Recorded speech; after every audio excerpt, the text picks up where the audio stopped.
piye kabare? Kenal nih, aku Salva. Di sini saya sebagai pembawa acara dan sebelumnya nggak mungkin aku sendirian. Pada podcast kali ini yang berjudul Bisik, Bincang Asik, Kepoin Yuk. Nah, di sini ada dua rekan aku nih. Mungkin boleh perkenalkan diri masing-masing nih, Kak. Halo semuanya, aku Nisa. Halo, Krisna. Oke. Nah, hari ini gimana nih Kak kabar kalian masing-masing nih? Cukup baik sih Kak kalau kabar aku sendiri. Meskipun akhir-akhir ini sedikit sibuk dengan tugas-tugas kuliah, bikin pusing lah, bikin capek, tapi ya tetap harus tetap kuat. Oke. Kalau aku kenapa ya, kabarku baik sih, tapi kayak bosen gitu. Padahal ada tugas tapi tetap bosen, nggak tahu kenapa. Jadinya aku luangin buat nonton YouTube, Netflix kan, ya udah gitu-gitu aja gitu. Pops. Yes. Oke, nah aku nih ya Kak, mengundang kalian berdua nih pengen sharing-sharing nih mengenai salah satu buku. Nah itu tuh ada poin yang mengatakan kalau kita tuh harus mencintai diri sendiri. Nah buku ini tuh namanya Zaratusan. Nah setelah itu aku pengen tahu nih Kak, ke kalian berdua tuh mengenai makna self love. Apa sih sebenarnya tuh kayak gitu? Bagi Kak Nisa sama Kak Krisna. Kak Nisa dulu mungkin. Mau jawab? Kalau menurut aku ya teman-teman, definisi mencintai diri sendiri itu berarti kita tuh kayak menyayangi diri kita sendiri gitu. Dengan pertama nggak sibuk membandingkan diri dengan orang lain, habis itu kita menerima kelebihan dan kekurangan yang ada di diri kita. Terus kita kayak lebih appreciate diri sendiri gitu, kayak kalau misalnya kita berbuat kesalahan ya, ini bukan kita malah blame yourself gitu, kayak kita nyalain diri kita sendiri gitu, kita nggak capable enough for anything, nggak worth it, malah justru kita belajar gitu. Jadi kita kan bisa memperbaiki diri kita lebih baik. Kita jadiin pengalaman gitu ya Kak? Yes, that's right. Untuk Kak Krisna. Kalau aku sendiri hampir sama sih sama Kak Nisa. Cuman apa ya? Lebih simple. Kayak apa ya? Kayak bodo amat gitu loh, kayak nggak dengerin kata orang lain, terus pede sama diri sendiri, terus apa ya? Ya kayak gitu aja sih. Lebih simple gitu. Jadi nggak terlalu gitu. Didengerin seperlunya gitu. Iya, betul banget. Nah, apa yang kita sampaikan tadi itu ada kaitannya sama buku Zarathustra nih, yang membahas baik buruknya pengalaman untuk pengembangan potensi diri itu dimulai dari diri sendiri, ya kan?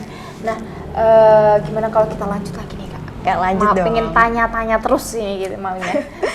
Nah, sebelumnya apa sih Kak yang membuat Kak Krisna sama Kak Nisa tuh pasti seseorang pasti punya hobi nih Kak. Nah, iya, betul. Sebelumnya sebutin nih hobi Kak Krisna sama Kak Nisa nih apa? Terus kenapa sih bisa tertarik sama hobi tersebut gitu?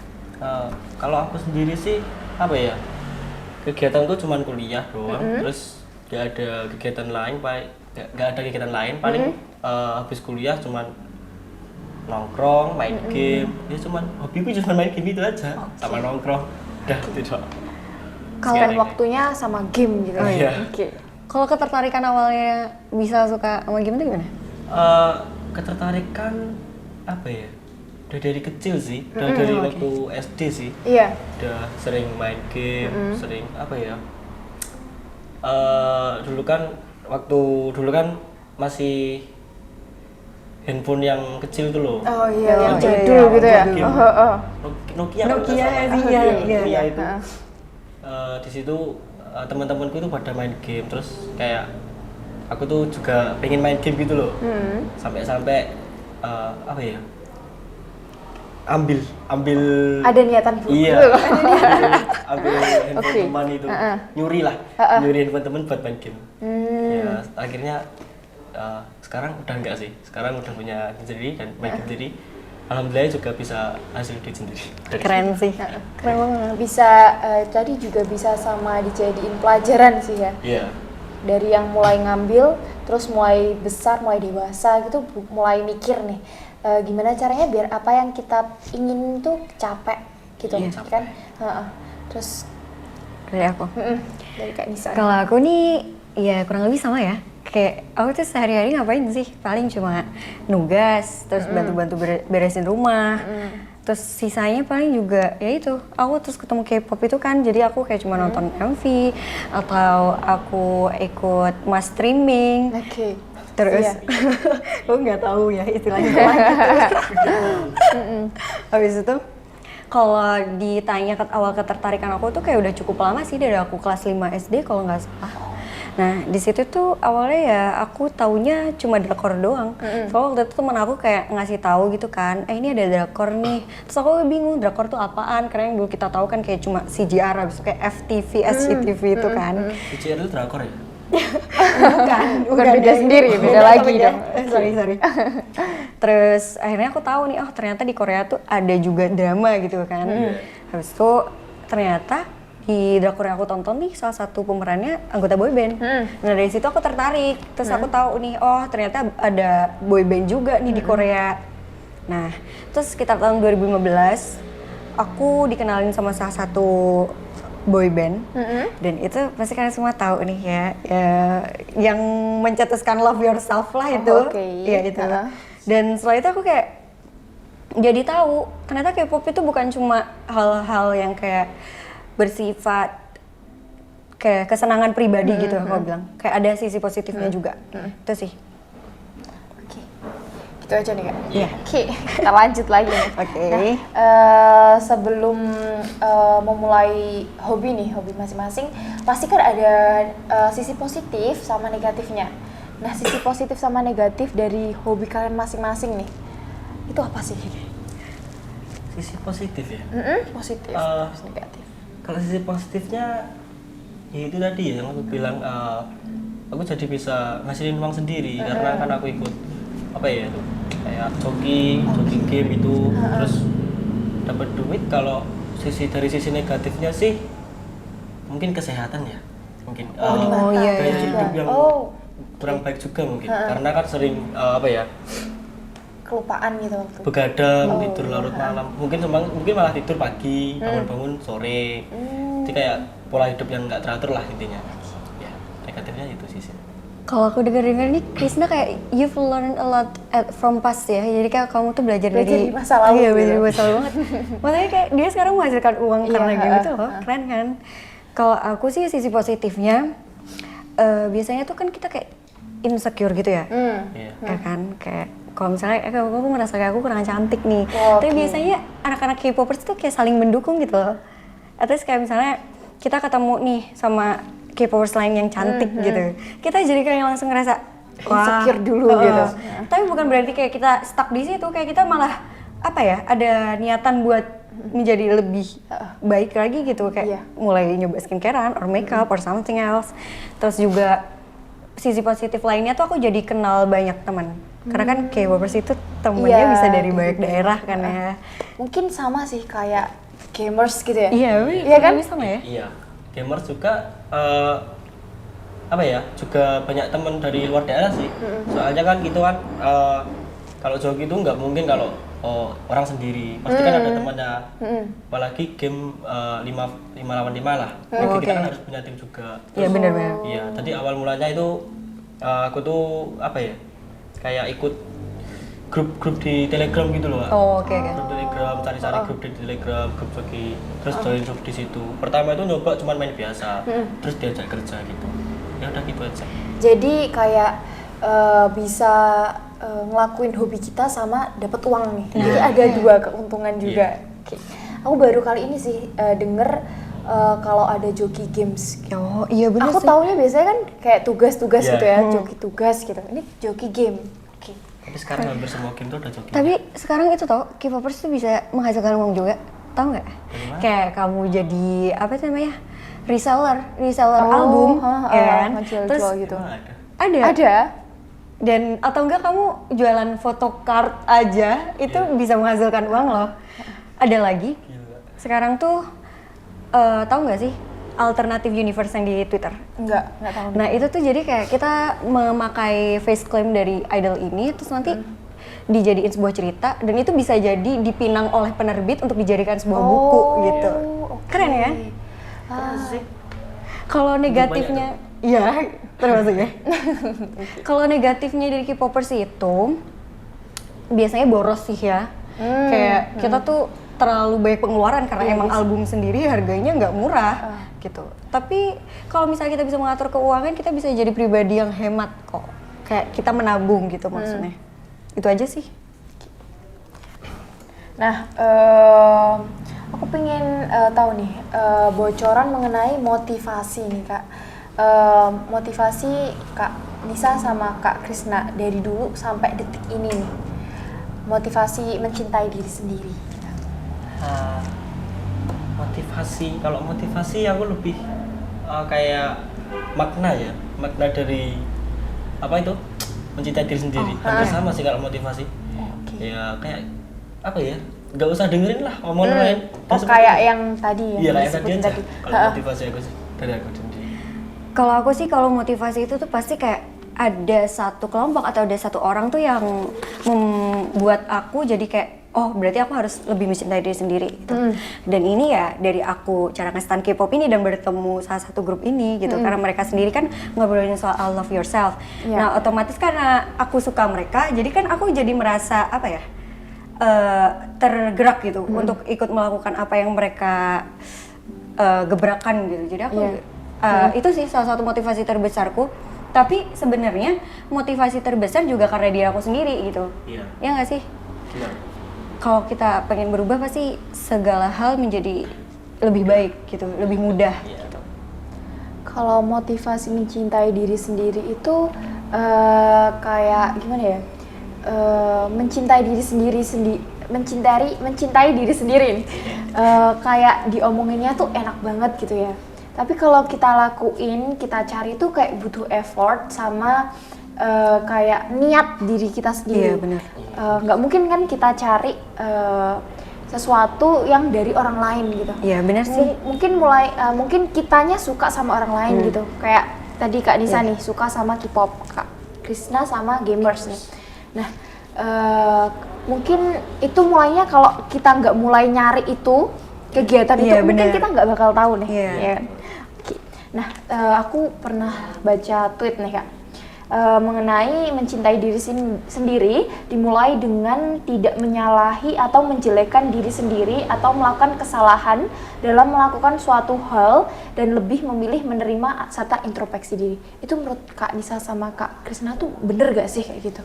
Bener loh, setuju Bener aku sih. Setuju juga dengan pernyataan itu tadi. Karena kalau aku sendiri tuh pengalaman aku sendiri ya. Iya.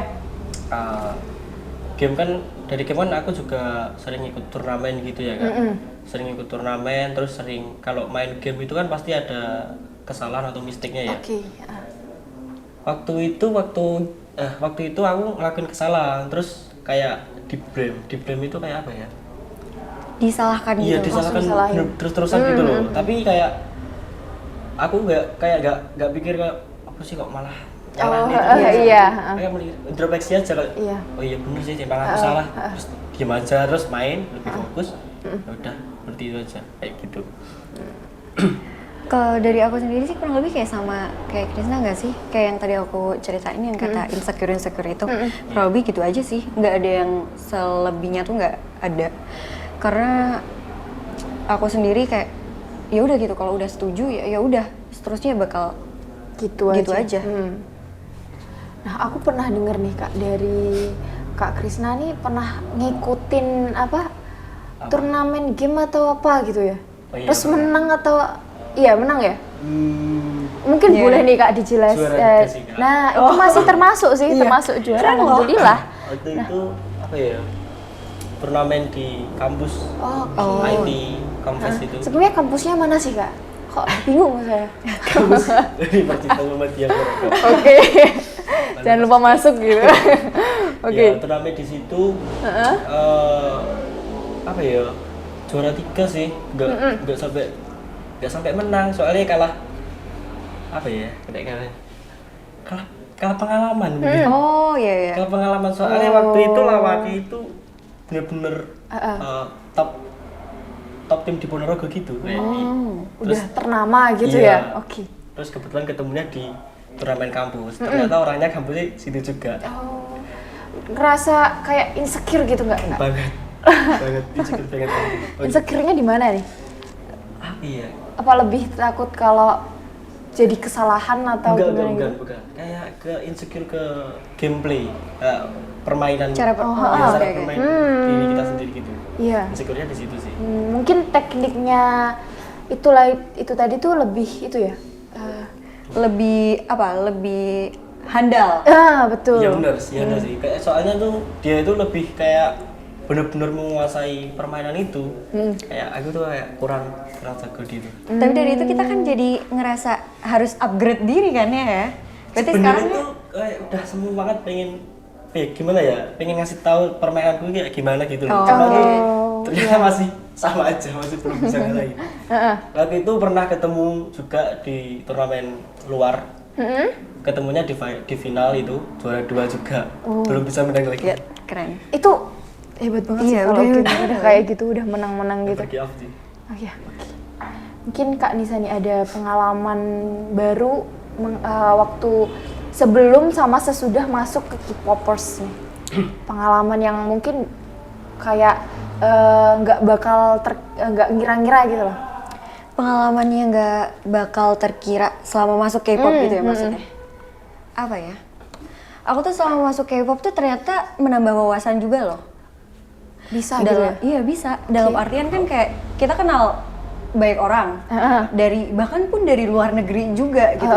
Nah di situ kita belajar soal bahasa mereka, kita belajar soal kebudayaan mereka, terus kita juga mengerti gitu loh. Jadi saling mengerti satu sama lain gitu. Terus juga pengetahuan saya mengenai bukan hanya soal kebudayaan ya, tapi pengetahuan saya tentang K-pop juga menjadi luas gitu. Asal dari K-pop itu tersendiri, yaitu dari Korea. Pengetahuan mengenai Korea gitu maksudnya, kurang lebih. Nah, mungkin dari wawasan tadi ya Kak ya, nambah wawasan tuh mungkin kita juga bisa belajar bahasa Korea juga. Iya, betul sekali. Bahasa Inggris juga, pasti sih kalau bahasa Inggris. Exactly. Gitu sih. Kalau dengar-dengar Kak Safa juga K-popers ya? Iya. Bisa Iya sih. diceritain dong sedikit Pengalamannya. menjadi K-popers itu gimana? Aku mulai kenal K-popers tuh sebenarnya dari SMP, tapi SMP tuh nggak terlalu kayak ya cuma itu K-popers gitu aja, kayak cuman kenal sedikit gitu. Terus habis gitu SMA itu mulai dikenalin sama temen aku. Habis gitu aku kan dulunya tuh males banget tuh, kayak mager bener banget, Iya, mager. Terus habis gitu lihat kayak dance-nya gitu, kayak mulai tertarik. Terus di SMA kan pasti ada pensi gitu ya. Iya. Nah pentas seni itu kayak setiap kelas pasti nampilin. Nah terus Coba ngedance itu. aku coba ngedance, terus teman-teman pada suka nih. Jadi kayak dari SMA sampai kuliah ini sih masih ngedance gitu. Sampai sekarang masih sering ngedance. Masih sering. Keren. Ngisi acara gitu di kampus. Iya kadang gitu. Kalau aku dulu pernah juga ngedance kayak gini, tapi SMP sih terakhir. Setelahnya SMA kayak karena udah lama ya badanku kaku, aku udah gak pernah hit lagi. Pede nggak sih ngedance di depan orang ramai? Kalau awal itu kayak Deg-degan gak sih? deg-degan banget. Iya nggak Terus sih? kayak aku mikir ke diri sendiri nggak mungkin kalau aku sendirian gitu ngedance-nya. Jadi aku ngajak teman. Terus setelah itu mulai punya kayak percaya diri. iya, mulai percaya diri. Terus jalanin aja sih gitu. Mungkin gitu aja sih Kak yang kita sampaikan. Nah, udah di penghujung acara juga. Makasih nih udah mantengin podcast kita. Sampai jumpa mungkin ada lain waktu nih. Gitu aja. Bye-bye.